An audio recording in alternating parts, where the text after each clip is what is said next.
Kali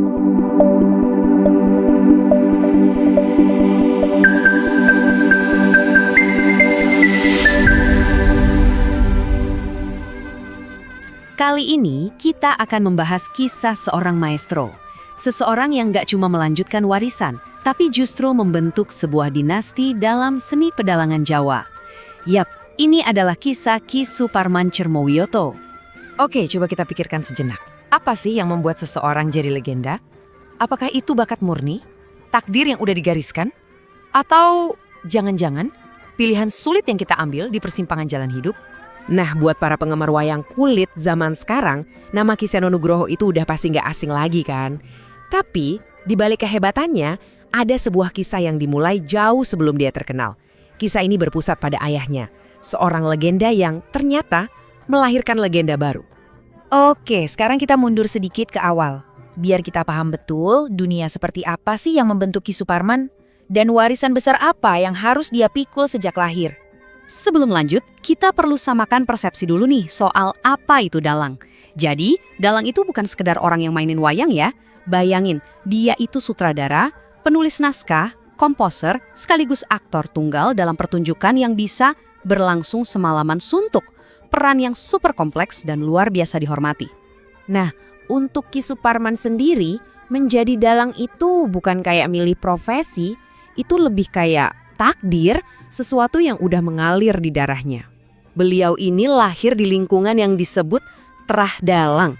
Coba deh bayangin, dari hari pertama dia lahir, udah ada ekspektasi besar di pundaknya. Ekspektasi untuk melanjutkan tradisi keluarga yang udah turun-temurun dari generasi ke generasi. Lihat deh, silsilah keluarganya ini luar biasa banget. Kakek buyutnya itu dalang keraton. Kakeknya Ki Tjermobancak, dalang super kondang di era 40-an sampai 60-an. Jadi ini tuh bener-bener kayak rantai emas warisan seni yang kuat banget. Dan Ki Suparman adalah mata rantai selanjutnya. Tapi ya gitu, namanya juga cerita hidup. Jalan yang tampaknya lurus dan udah ditakdirkan, ternyata ada belokannya. Disinilah muncul konflik klasik antara tugas keluarga dan panggilan hati. Waktu masih muda, Suparman ternyata menemukan cinta yang lain, yaitu sepak bola. Badannya kan tinggi tuh, jadi pas banget jadi kiper. Dan dia jago, dia jadi bintang di dunianya sendiri, dunia yang jauh banget bedanya dari panggung wayang. Disinilah dia berada di persimpangan jalan.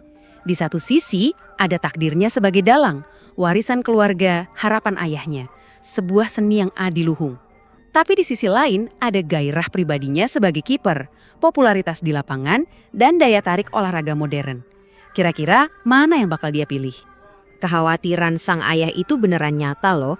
Ki Tjermobancak mulai cemas. Dia takut rantai emas tradisi keluarga mereka bakal putus begitu saja di generasinya Suparman. Ini jadi masalah yang sangat personal dan emosional bagi keluarga. Dan akhirnya setelah ngobrol dari hati ke hati sama ayahnya, Suparman mengambil sebuah keputusan besar.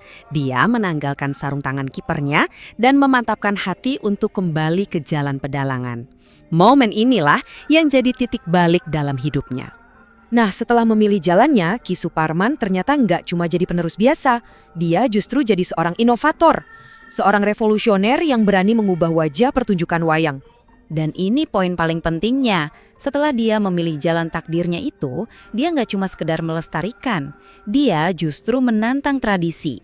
Dia melihat ada potensi besar untuk bikin seni kuno ini jadi lebih relevan dan menarik buat penonton zaman itu. Apa aja inovasinya? Wah, ini gila banget pada masanya. Dia masukin drum modern ke dalam set gamelan. Terus dia gabungin berbagai gaya musik daerah kayak Yogya, Surakarta, Banyumas. Bahkan dia berani ngaransemen lagu pop yang lagi ngehits waktu itu ke dalam versi gamelan. Jadi musik di pertunjukannya itu bukan lagi pengiring, tapi jadi atraksi utamanya. Hasilnya gimana? Luar biasa. Grup musiknya, Warga Laras, jadi sensasi di mana-mana. Selama tahun 70-an sampai 80-an, Warga Laras ini jadi fenomena. Ki Suparman jadi makin laris dan disegani di seluruh Jawa. Sekarang kita masuk ke bagian yang paling menyentuh dari cerita ini. Momen di mana semua pilihan, pengorbanan, dan dedikasi Ki Suparman akhirnya menemukan puncaknya.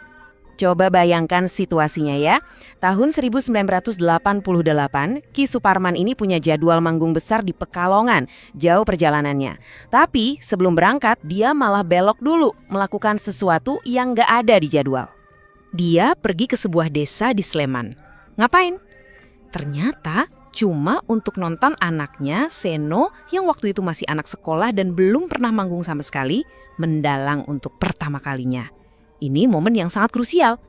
Dan saat melihat Seno tampil, melihat anaknya itu ternyata bisa mendalang dengan baik, Ki Suparman gak bisa nahan emosinya. Kabarnya beliau menangis, campur aduk antara bangga, bahagia, dan lega. Di momen itu, dia tahu rantai emas warisan keluarganya gak akan putus. Warisannya aman. Gak sampai setahun setelah momen itu, tepatnya tanggal 12 Oktober 1989, Ki Suparman meninggal dunia. Usianya baru 54 tahun.